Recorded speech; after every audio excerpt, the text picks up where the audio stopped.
There we go. How about that? There we go. Okay. All right, I think we'll go ahead and get started here. So as I said, Veeam Backup and Replication, V11, that's obviously the theme of today's discussion. Brandon and I did this webinar, I think it was about 2 weeks ago, kind of really discussing a lot of the things that we felt were important and useful in V11. And today the goal is to kind of circle back around. We'll kind of hit those again at a high level, but Brandon's going to spend some time actually doing some demos today. And showing some of the stuff that we've been talking about. And also we'd like to really encourage people, certainly ask questions during the presentation. Heidi's online, she'll check the questions, she'll certainly funnel them out to us. And if there's things that you'd like to specifically see within the demo or ask questions about, don't hesitate. Okay? Sounds good. Okay. So just real quickly again, who's Storcom? We've been, in the management, movement, and protection of data for 2 decades now. We are a Veeam cloud service provider. We have our own MSP practice, multiple data centers in the Midwest, and we are focused on providing best-in-breed solutions, leveraging Veeam, and our experience around disaster recovery and business continuity. And that's kind of how we, came to working with you. We've been working with many technologies over the years, and really have come to see all the benefits of this platform and watch it grow as a technology. And I think, Brandon, you can speak to a little bit of your experience also with me. Yeah, absolutely. Oops. So this is Brandon McCoy, Senior System Engineer at Veeam Software, and I'm in Atlanta, Georgia, working exclusively with our Veeam service providers. And so I've been here a little over 4 years, and definitely as well seen the platform grow from just, virtual backups to now physical SaaS cloud offerings and a lot of the features and cool things that we're going to demo today. So happy to be here and happy to show this. So, David, do we want to go through these slides again as well, or do we just want to kind of jump into the?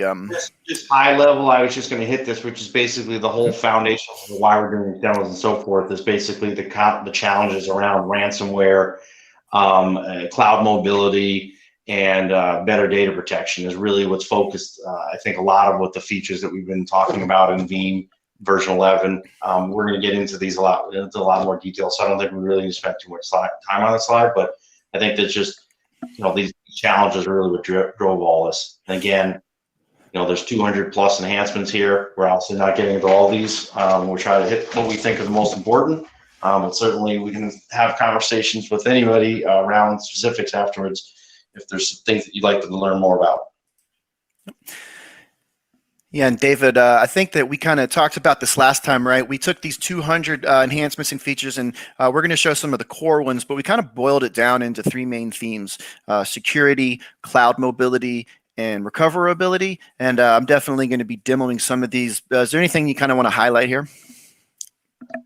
No, I mean, I think we talked real quickly about, and I think, seeing a demo and understanding from a data immutability standpoint, I've had just a number of questions recently about this, more and more, and we at Storcom ourselves, we are now leveraging these Veeam hardened repositories, leveraging Linux XFS file systems, but I'm getting more and more questions about what does that really mean and how does that help, and where's object storage fit into this. So I think this is a good segue to you kind of diving into the interface and really not just talking about it, but understanding what does that really mean, how's that, and there was actually, I'll point this out too, there was a great question on the last one about configuration of things like a hardened repository and immutability around, well, if I made a mistake and I set something a certain way and I didn't mean to be, what does that do to the system? Can I make changes to that? Mm-hmm. No, but I think being able to see that today would be useful so people can understand that's the whole point of this, is that your data, once it's set in this mode, cannot be altered, which is really what is driving a lot of this from a standpoint of compliance and ransomware protection. Yeah, absolutely, David. So what I'm going to do, I got a lot of different labs open because we're showing a lot of different cool products. So bear with me as we, skim through them. But what I wanted to do is kind of take you guys through each of these. So we're going to start with security. We're going to talk about Linux and object storage hardened repository. That object storage is how we're going to piggyback into cloud mobility. So this is where we're getting into not only using object storage as a repository in the public cloud, but also being able to back up cloud workloads. We're going to look at Veeam Backup for Azure, and we're going to talk about a few of the other Veeam Backup for, fill in your public cloud. And then from there, we're going to talk about recoverability as well, because being able to, back up and restore in and out of the clouds also kind of leads us into that third category. So we're going to take a look at CDP, one of the newest and biggest features of Veeam version 11. That's continuous data protection and expanded instant VM recovery. So we'll talk about some of the new features. Instant recovery has been around for a long time, but we've really expanded upon that. And so hopefully that'll give you an idea of kind of where Veeam's headed and some of these three big themes with some of those features. So if there's nothing else from you, David, I'll jump right into the first demo. Let's go for it. All right. So again, I'm in, got a lot of stuff on here. So bear with me. Oops.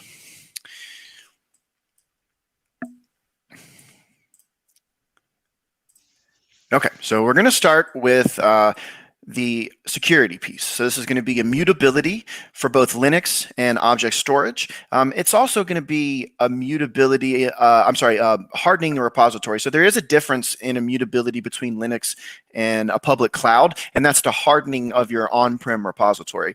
And I'll show you what I mean here. So in my Veeam, this is Veeam Backup and Replication, for those who maybe don't know, and we're on version 11, and I've got these scale-out repositories, and just at a very high level, scale-out repositories allow you to combine multiple Veeam repositories into one, and that is how we hook up to object storage as a repository. We land on a disk first.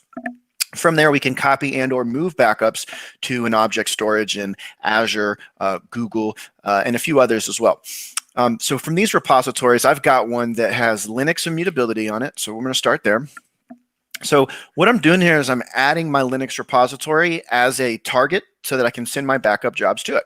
And we've supported Linux for a very long time. In version 11, we've got the hardening, the immutability, and the XFS. And so I'll talk about all those a little bit here.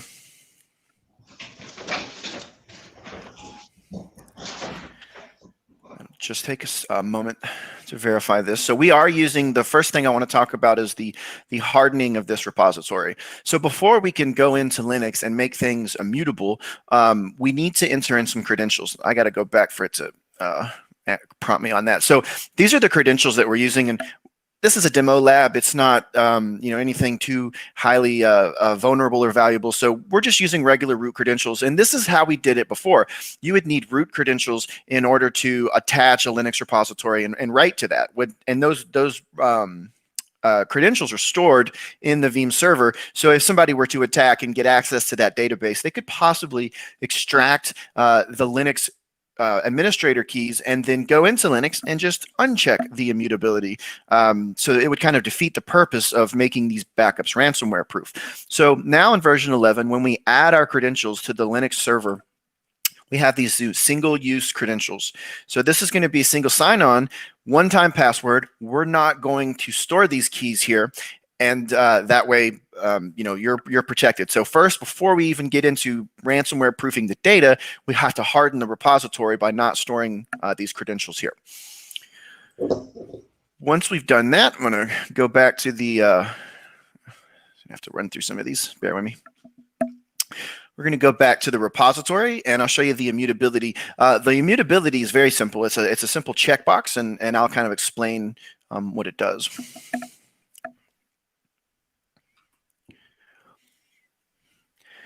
And by the way, great time while we're waiting here. If you guys do have questions, feel free to put those in the chat, and Heidi we can try to answer those in real time if you'd like, or we can answer them towards the end. Okay, so here's my repository. I've got the XFS, like David mentioned. So if you see here, it says XFS fast clone. So if you're familiar with REFS, and these are just file formats for Windows and Linux disk, and Veeam has been able to integrate with those kinds of repositories. for a long time with the REFS, and it uses internal Windows dedupe. So when full backups need to be created synthetically, we can use the internal dedupe to say, hey, those blocks are already in the repository, because a synthetic full backup, so for instance with Veeam, your weeklies, monthlies, yearlies, or GFS, those are all backups that are being created from existing restore points in the repository or existing blocks.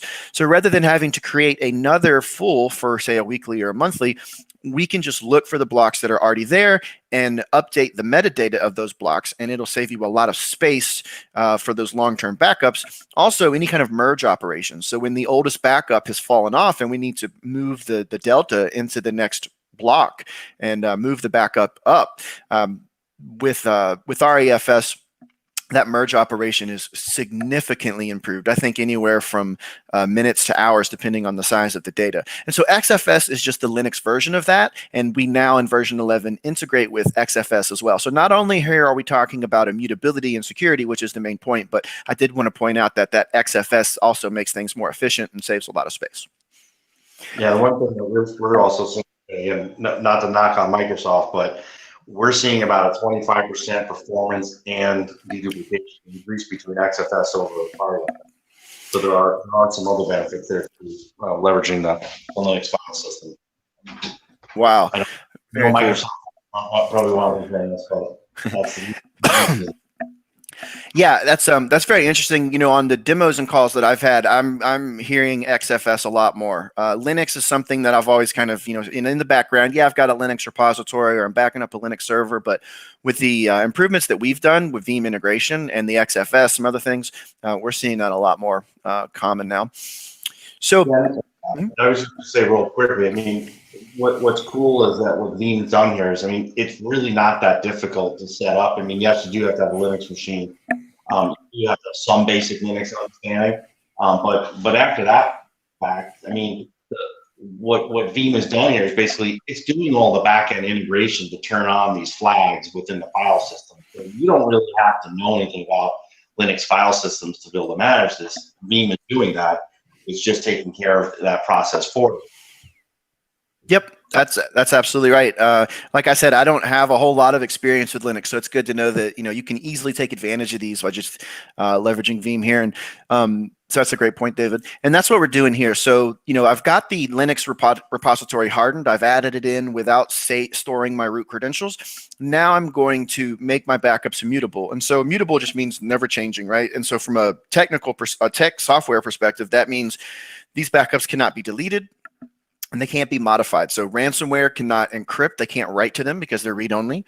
And if a malicious employee tries to delete the backups, or maybe they want to get sneaky and they change this to 1 day, that doesn't affect backups that are already there. So, and that was kind of to the point you're making earlier, David, with the great question we got on our last webinar was, what if I made a mistake here? Well, unfortunately, you're just going to have to keep that data for that additional amount of time, right? But it does make it great that it's available. Yeah, instead of 30 days, what if you fat fingered it and made it 300 days? Well, right. It's staying there for 300 days. There's no way to get around that at that point. But that's the whole purpose of this, because even us as an MSP, I mean, obviously, we certainly would never try to do anything malicious to our own customers. But I mean, even if we had a rogue employee, they can't delete it either. Nobody can make these changes. Once this has been set, it cannot be changed. And as you pointed out, with those one-time usage keys, the key after that, once those credentials are set there, that's it. There's no access that making those changes again. Mm-hmm. Yep, and that goes as well for the retention policy. I remember when immutability first came out with Veeam, like in version 10, and there were some interesting questions that I would get asked, and I had to research and find out, like, well, what if I set my immutability for 7 days, but I set the job for 2 days? Well, the immutability still trumps. They won't even let Veeam delete its own backups, right? So, and that can be a great thing for a lot of obvious reasons. Okay, so I'm going to show an actual kind of what would happen if somebody did try to delete, but I'm going to do that from the object storage just so we can see how that's set up as well. It follows the same principle. These backups are untouchable. So that's the Linux piece. I'm going to skip over to the object storage, and I'm actually going to use a different one. So just a little disclaimer, we integrate with a lot of different object stores, public cloud. Not all of them offer immutability, and that's just because they don't offer immutability at the block level. A lot of what Veeam is doing here from Linux and for the object storage is just using their technology, and we're creating APIs to make that easy so that your Veeam backups take advantage of whatever those are. So AWS, there's a couple others that aren't coming to my head right now, but AWS is the one I'm going to use for this. So AWS does support immutability, and they are an integrated object storage provider of ours.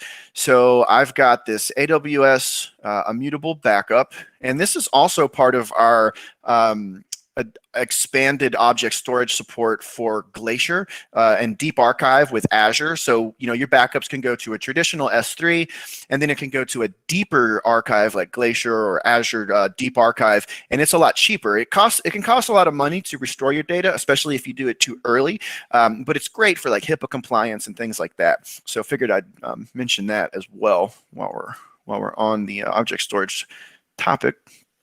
So right now I'm adding in an S3 bucket, which is just for those who aren't familiar, object storage is just a pay-as-you-go, unlimited capacity, and it's best referred to as a bucket because you just store things there, you dump it there, and you pay for what you use, and it's very cheap compared to disk-based. So I'm just adding in that bucket, and then I have this right here, which is making backups immutable for X number of days. Now, we don't have to do any kind of repository hardening or anything like that with object storage, just because it works in a different way. You've got an AWS storage account that is completely separate from here, and even if I were to get into that account, we're locking versions down on the bucket level, so you can't make changes even if you do have the passwords and permissions to do so.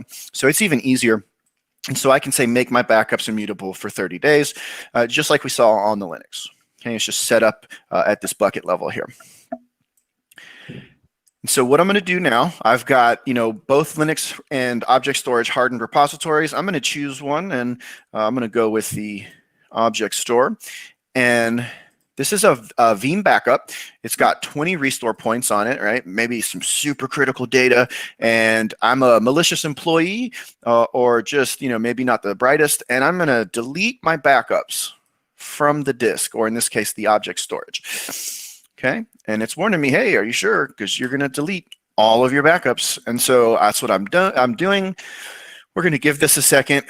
It should fail pretty much right away.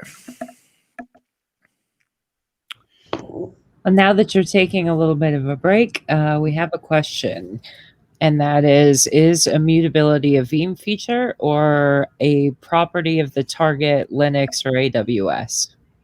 Yeah, great question. So it is a feature of the object store or the Linux, the repository that we're writing to. Like I said, Veeam in a lot of these cases are leveraging whatever the underlying capabilities of these storage platforms are, and we're hooking into those to keep the Veeam data safe. Yeah, that's what I said. Veeam is basically through that GUI. It's basically changing the flags on the file system, so you don't have to understand how to do that. Underlying at the file system, it's just like if anybody's familiar with the old, DOS attributes of read write. It's basically there's another flag on there for immutability, and when that thing has been triggered, it cannot be deleted based upon the retention of that. That's all it is a flag on the file system. Mm-hmm. And Veeam is basically, has the APIs to understand how to write to XFS or to object store.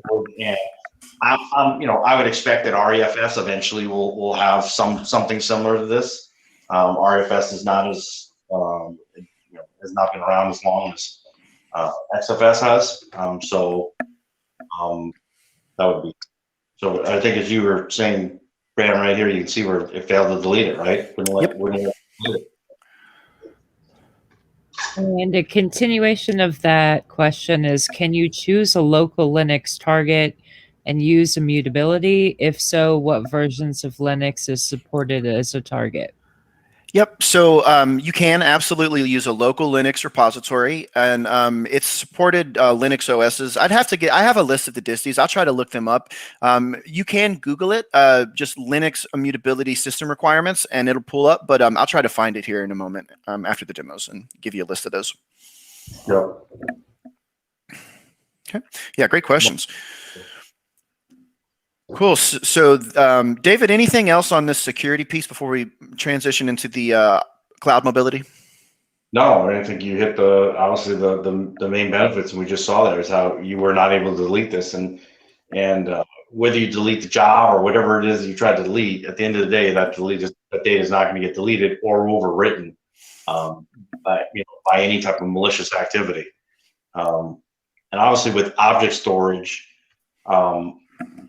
There is one level. So the immutable copy, I mean, basically the only way that data could ever get destroyed is you could in theory on an immutable copy volume, you could in theory destroy the entire volume.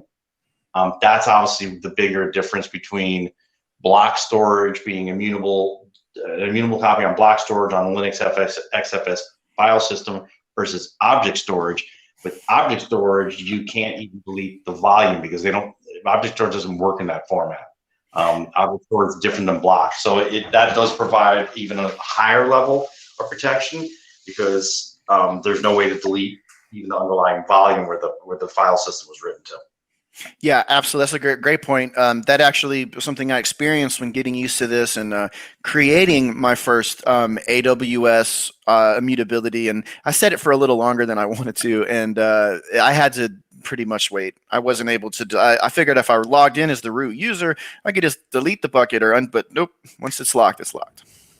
Yep. We have another question, and that is, how are synthetic backup changes addressed with immutable volumes? That's a good question. So one of the things, the synthetic change. I mean, it's still a change. So you're writing those additional changes, but you can't recover the blocks that have been, that are. You in theory are going to use more storage because you are whatever that time limit that's been set for those blocks to become available. They're not going to become available to rewrite over until that time period is met. But if you're just talking about a synthetic backup with incremental changes, it's not really any different because incremental changes are always written to a new location anyway. So from that standpoint, it's not really using any more storage. I don't know if that helps answer that question. And I don't know, Brandon, you have anything to add to that? Yeah, because this confused me too when I first heard about this. I thought Veeam would never be able to continue writing to the chain, but it's not the chain per se that's locked. It's the individual block files, like the Veeam backup, Veeam full backup is a VBK. The Veeam incremental is a VIB. Those are locked down. And if we needed to create a synthetic full where we take the VIBs that are already there and recreate those into a full backup, we can do that because the backups are read-only. And that's all we need to do. We need to be able to read those blocks and then rewrite those to a new VBK file. Right. So if you set the retention, and if you set a retention policy to 30 days, whether you're using immutable copy or not, it's still set to 30 days, and after 30 days, those blocks will become available, even with the immutable copy turned on. Those blocks will then become available because the retention policy is met. All immutability is really doing is enforcing that retention policy, so there's no way it can possibly be altered. Yep. Yeah, great questions. All right, so like I said, I wanted to kind of use the piggyback approach here. So we went from security with Linux and object storage. And so with that object storage comes this cloud mobility. So being able to back up to object storage is a big one. It's been around since version 10. In version 11, we've added this support for tiering off to different levels of object storage from standard S3 to a deeper archive.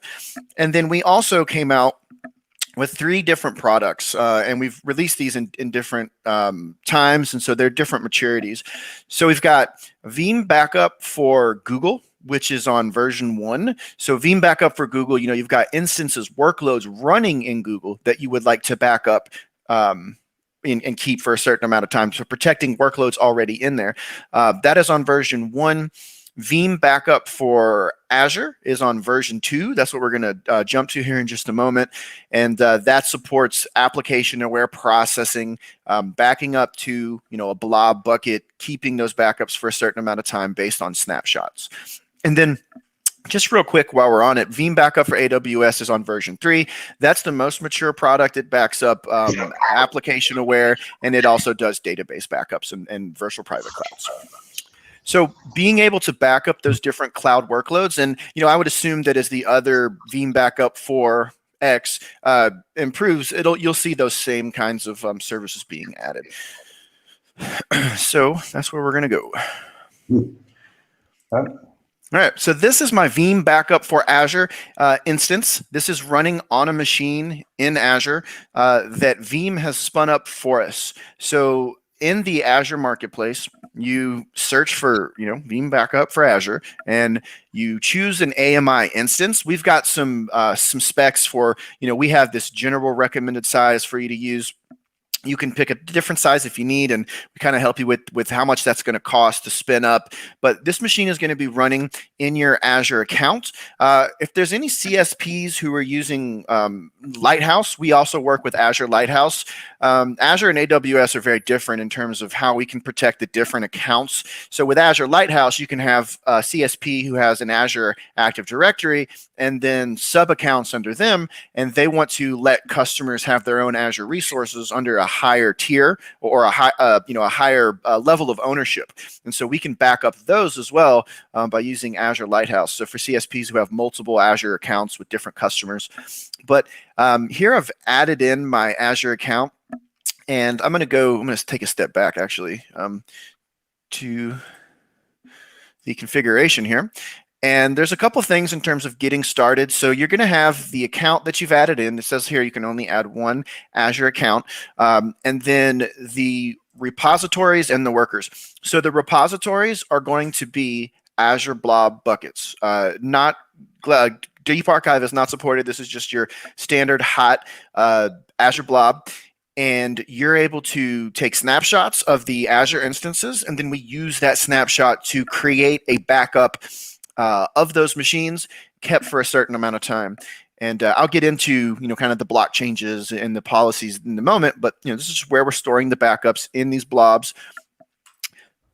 The workers, so these are going to be machines that get powered on when you need to do the backup. So the workers are data movers. If you're familiar with other Veeam terminology, a proxy for like image-based backups on-prem, this is similar to that with the workers. And these are just machines within your Azure resources. So within your VNet, within your resource group that are going to have access to your storage accounts that can back up your Azure instances and send those to that blob bucket.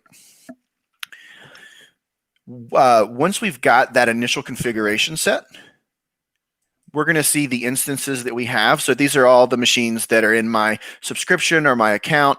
I can always separate things. Like maybe I've got multiple regions and I only want machines from this region to show here. I can do that. But I've got these policies. And so this is where we're going to set up an actual job. And I'll kind of walk you through what it looks like. Okay. So the first was we grab the source. Like I said, from this account, maybe I only want to select, one or two regions or back up some specific machines by tags. I can exclude some machines that I don't care about, don't want to back up. Once I've got the target of what I'd like to back up, application-aware processing, for VSS. If it's a non-Linux or non-Microsoft application like MySQL, Postgres, you can always put in some scripts to do some pre-freeze, post-thaw operations. And the targets that they're going to be going to. So the snapshots that we have, we can put some tags on those so that we can copy specific ones we want. And then I'm enabling backups. So what this means is, so the way we do backups is we take a snapshot. So that snapshot is an image of the machine at that point in time. And then we use that snapshot to then take a backup. Now, backups are going to be one full and then the incrementals. Snapshots are always a full image of the machine. But the great thing about this is is that when I want to take a backup, so you'll notice here, if I schedule, let me just remove all these for a second. Sorry, my mouse is giving me some issues. Okay, so these snapshots and these backups, if I take a backup at a certain time, you'll notice that it automatically assigns a snapshot because we have to have a snap to do a backup. And you might ask, because I did, well, if backups are fulls and then incrementals, so I'm not getting charged as much because it's just the changes, doesn't that kind of negate everything when a snapshot is the whole machine every time? Well, luckily, public clouds like Azure and AWS don't care about that. They only care about changed blocks. So even though the snapshot is the same size every time, Azure and AWS are only keeping track and charging you for blocks that have changed in between those snaps. So you're still going to get the same, and who cares if it's taking up more space? It's not our space as long as we don't have to pay for it, right? And so these are for your daily retentions. You know, how often would you like to take a snapshot? And then how often would you like to take a backup of that snapshot? And your retention. So I want to back up every hour. I want to keep them for 3 days for the snapshots and the backups, maybe keep them for different frequencies as well as different retention policies, and which repository are these going to go to. And then it's the same thing for weeklies, monthlies, yearlies. This is just going to be your GFS kind of setting. So take my dailies and keep them for 1 week, and keep my weeklies for 1 month, and etc. Okay. What's really nice here is you'll get a cost estimation, a nice breakdown. Now, this is not the cost for running this. That's a different thing, and we'll give you that when you first build it as well. But this is saying based on the machines you're backing up, the size of those, and the daily change rates, here's what it's going to cost you. And then it's just next and finish. So I'm going to get into what restores as well, but I'll pause for a moment. David, anything here before I jump into your restore? No, I think this is. No, I think you're covering a lot of the things. And again, as you said, I mean, conceptually across the platforms, there are some differences, but a lot of similarities. Mm-hmm. The one thing I was going to ask is, maybe one of the things we've seen is obviously multi-cloud, approach. Mm. How something like this might be able to be used when.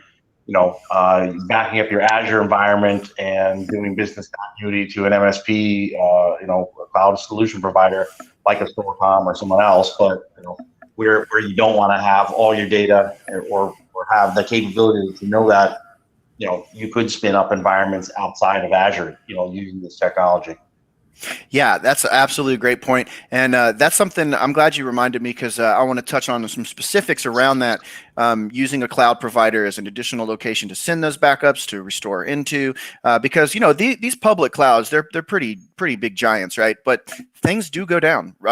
Entire data centers and regions. I mean, this IT things happen, so it's good to have multiple strategies. So we'll talk about that, and as we do, it'll kind of lead us in, but let's talk about restore capability. So I'm going to start with what you can do from here, and then I'm going to show you what you can do when you integrate this with Veeam Backup and Replication, and that'll lead us into kind of doing like a multi-cloud approach. So from the console itself, I can click on one of my machines that have a backup, and I can click restore, and I can restore the machine, or I can restore one of the volumes of that machine. Okay, I can also do a file level recovery, and I can restore, I can download the file to the instance that I'm accessing this Azure machine from, right, and do those individual files. So from the console itself, full machine, disk, and individual file. And we're gonna say bye to backup for Azure, and we're gonna go into the Veeam console here. And so this is kind of to your point, David, and it's going into cloud mobility, and then it'll lead us into recoverability as well. So this is a Veeam Backup and Replication server, and I've actually got this connected to my Veeam Backup for Azure and my Veeam Backup for AWS. That integration is not currently available with the Google Cloud Backup because it is the newest of our products. But I imagine it will at some time, because none of these integrated with Veeam Backup and Replication in version 1, but they did by version 2. Mm-hmm. So I've got my inventory here, or maybe it's under, backup infrastructure, and I've got the Veeam backup for AWS appliance and the Veeam backup for Azure appliance. So what does that mean? Well, first of all, it means that the backup jobs that I did there can be seen from here. Now, I can't really edit and control the jobs from here. If I click this, it's going to bring me back to the URL for that Azure instance. But it's really cool because it still does give you like the shortcut to get there. I can push a start action job from there. So yeah, it's just bringing me back to that same instance. But let me show you some cooler things in just a second when this stops freezing on me.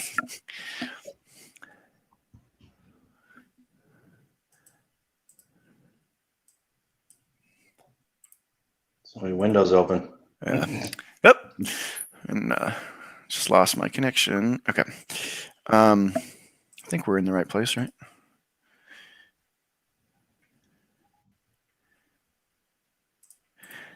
Yeah, and while I'm waiting for this to unthaw, I think we have another question, Heidi, in the chat. I heard a ding. There was a question that asked whether or not you can back up to Storcom for DR purposes, but I think you guys just answered that. I think somebody asked here, is Veeam Management Console client server-based or web-based? I think there's the console that Brandon's in right now is client-based. And when he was up in Azure, that is a web-based, and then there's something called there's an enterprise reporting manager that's also using a web server that gives you visibility from a reporting standpoint into this. Yeah, that's correct. And so all Veeam is only software. We don't offer any kind of web-based solutions per se. But what we do is like that Veeam backup for Azure that I was on a moment ago, and then I tried to get back to just now. That is an Azure instance running in your Azure environment, and you're accessing it over a URL. But it's not something that Veeam is hosting. Okay, hope that helps. So what I was trying to get at here is, it's cool to see the jobs here and it's cool to have a shortcut, but it's just going to take me back to the, Veeam Azure. So what's really the purpose of having a machine running this?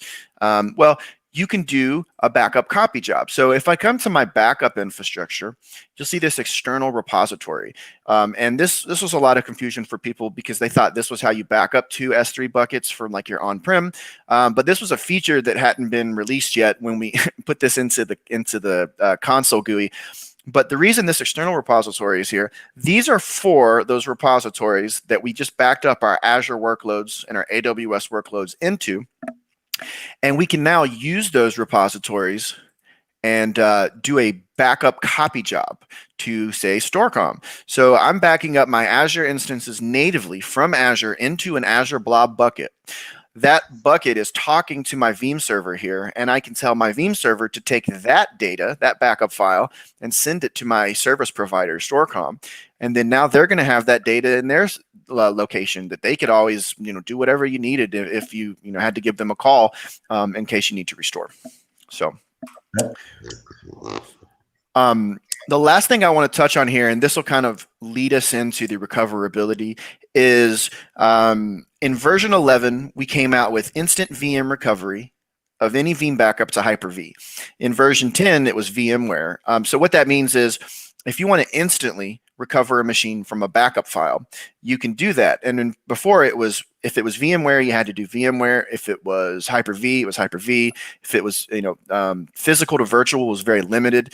Now you can pretty much take any Veeam backup and restore it to VMware or Hyper-V. And Azure Backup is one of those. So I've got some backups here. And I can do instant recovery.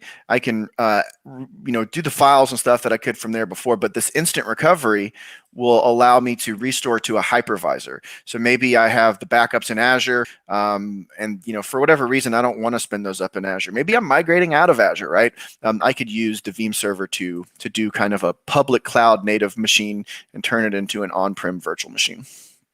Yep.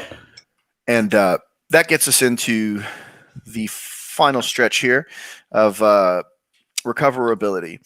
So there we go. So the expanded instant VM recovery. So instant VM recovery is a great way to be able to restore very quickly. You know, those recovery time objectives. Sorry, I don't know why the resolution is so small here, but it's and it's all from a backup file. So with CDP, with replication, you have to have more resources. You have to have 2 VMware hosts, or for replication, maybe 2 Hyper-V hosts. But those are full copies of the VMs that are sitting on another data store, taking up more space than if you were to just crunch a bunch of VMs into a backup file and have that low overhead. So with instant VM recovery, you can now restore multiple machines at the same time. You can do, like I said, VMware to Hyper-V, Hyper-V to VMware, physical to virtual, and instantly recover it. The reason that you may not want to use instant VM recovery, however, is because you need the full IO stack. So think of instant VM recovery as a spare tire. You can get back on the road very, very quickly, but you can't go 100 miles an hour on that tire, and you can't drive on it forever either. It's a temporary solution until you can take care of your business. So replication, we'll talk about that first. That's been around, but just to compare it to CDP, replication is using snapshots to replicate a virtual machine disk to another host or cluster or data center. And now you have a copy of your machines powered off, ready to come on at a moment's notice, do a complete failover plan. So still from a recovery time objective, that's very good. You can be up and running in minutes, and now you've got your full IO stack. You've got that full tire. It's not a spare, and you can fail over and fail back. But there's also the problem of recovery point objectives. So how long in between data protection is there a gap, right? And so when we're doing replication is based on snapshots. And so people say, well, how often can I replicate? You say, well, as quickly as you can do a snapshot. So you can set replication to continuous on the schedule, but that's not the same as continuous data protection. Continuous means is when I'm done, I'll do it again. So you may have 15, 30, 45 minutes or longer in between how often you can take a snapshot because of that process. So in version 11, we released CDP. And I've got a job here. Now, CDP is only available for VMware, and it's not supported with Cloud Connect, so it's going to be host to host. So if you have 2 private VMware hosts, this is perfect when you're worried not only about very quickly recovering your whole data center or tier 1 applications, but also when you can't afford to wait 10 minutes every time, in between whatever blocks have changed. So I'm going to come in here and I'm going to walk you through a job and kind of show you some options here. So this is my CDP policy, right? And I'm going to pick the virtual machines that I would like to do the CDP, I want to call it replication, but I guess it's not what it is. And the destination, the resources that I'm going to use. So this is most of this stuff so far is exactly like replication. If any of you have seen that and been familiar with it, you've got proxies. The proxies are a little different. So with Veeam and traditional replication, the proxies are Windows machines taking a snapshot. The proxies here are actually called CDP proxies, and these are deployed directly onto the VMware stack itself using something called VAIO. And this is how we're able to capture blocks a lot faster and bypass using snapshots. So in this scheduling here, I'm going to explain 2 things and kind of how it works at just a high level. So I've got my recovery point objective. So CDP, continuous data protection, does not mean that every change that is made, I'm immediately journaling that and copying that. What it means is I'm going to set an RPO of 60 seconds, okay? Because every 60 seconds, I need to see whatever, I can't afford to lose more than 60 seconds worth of data change, right? And so every 60 seconds, the target side CDP for my DR is going to come and check at the source side and say, hey, what's changed in the last 60 seconds? Oh, I see blocks A, B, and C have. Let me go ahead and journal those, okay? And I'm going to keep those and add those to the blocks on the replicated side. Then I have my short-term retention. So how long do you want to keep those 60-second changes for? And this says here, the bigger the interval is, the more disk space is required, because keep in mind, not only are we changing blocks every 60 seconds, but we have to keep track of those 60-second increments for a period of 4 hours, right? So this is for, the more short term.